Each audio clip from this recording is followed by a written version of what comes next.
Hello dear student, welcome to my channel Educate Institute. आज के আমরা ক্লাস 12 এর এসিটোফেননের প্রস্তুতি ও এসিটোফেননের রাসায়নিক বিক্রিয়াগুলো নিয়ে সহজেই চার্টের মাধ্যমে আমরা শিখব। ঠিক আছে, দেখো এসিটোফেনন প্রস্তুতি। এখানে আছে C6H5CO হোল টু Ca।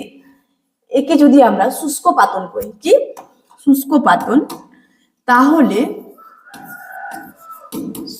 শুষ্ক পাতন তাহলে প্রোডাক্ট কি পেয়ে যাব আমরা? এসিটোফেনন COCH3 হলো।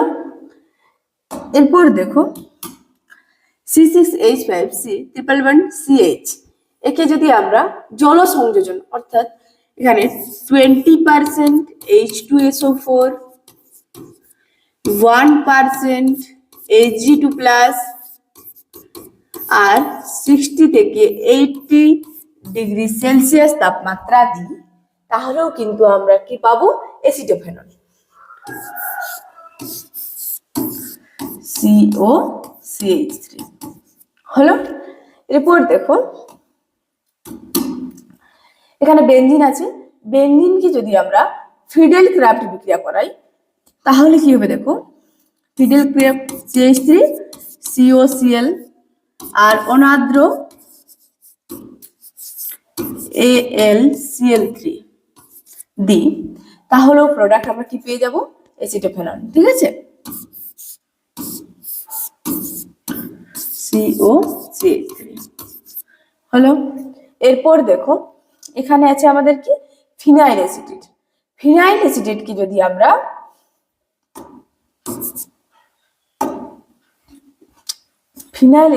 যদি আমরা অনাদ্র AlCl3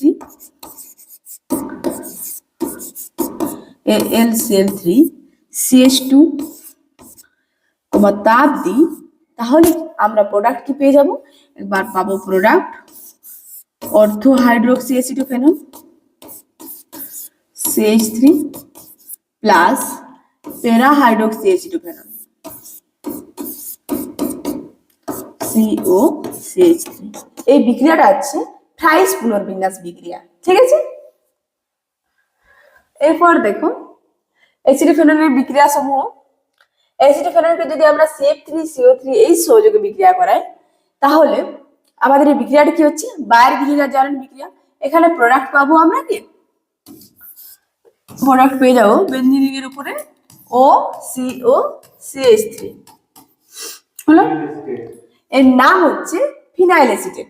এরপর দেখো যদি আমরা এসিটোফেননকে I2/NaOH সহযোগে বিক্রিয়া করাই তাহলে এই বিক্রিয়াটা কি হচ্ছে? আয়োডোফর্ম বিক্রিয়া।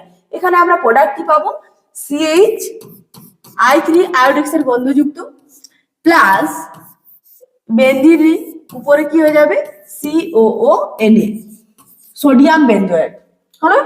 এরপর দেখো যদি আমরা এসিটোফেননকে ZnHg/HCl সহযোগে বিক্রিয়া করাই তাহলে বিক্রিয়াটি কি হচ্ছে? ক্লিমেনসেন বিজারণ বিক্রিয়া। এখানে আমরা প্রোডাক্ট পেয়ে যাব, প্রোডাক্ট হবে কি? দেখো এখানে CH2CH3 হলো। এরপর দেখো এসিটোফেননকে যদি আমরা হাইড্রোজেন KOH/গ্লাইকল সহযোগে বিক্রিয়া করাই তাহলে এই বিক্রিয়াটি কি হচ্ছে? উলফ-কির্চনার বিজারণ বিক্রিয়া। এখানেও প্রোডাক্ট কিন্তু আমরা পেয়ে যাব কি? বেনজিনের উপরে CH2CH3 হলো। এরপর দেখো এসিটোফেননকে যদি আমরা কেমিন-4 দ্বারা জারিত করাই তাহলে কি পাবো? দেখো প্রোডাক্ট পেয়ে যাব কি আমরা? বেনজোইক অ্যাসিড COOH হলো।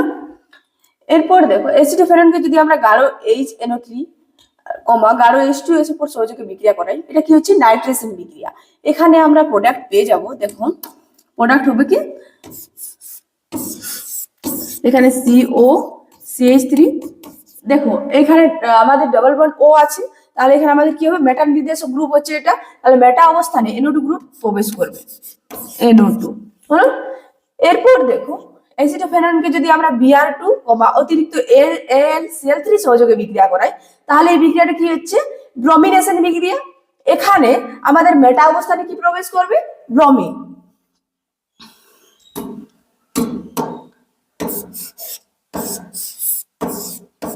COCH3 এখানে হয়ে যাবে বিআর। হলো, আজকে এই পর্যন্তই। এই ভিডিওটি যদি তোমাদের ভালো লেগে থাকে তাহলে লাইক, শেয়ার, কমেন্ট এবং চ্যানেলটি অবশ্যই সাবস্ক্রাইব করে দিও।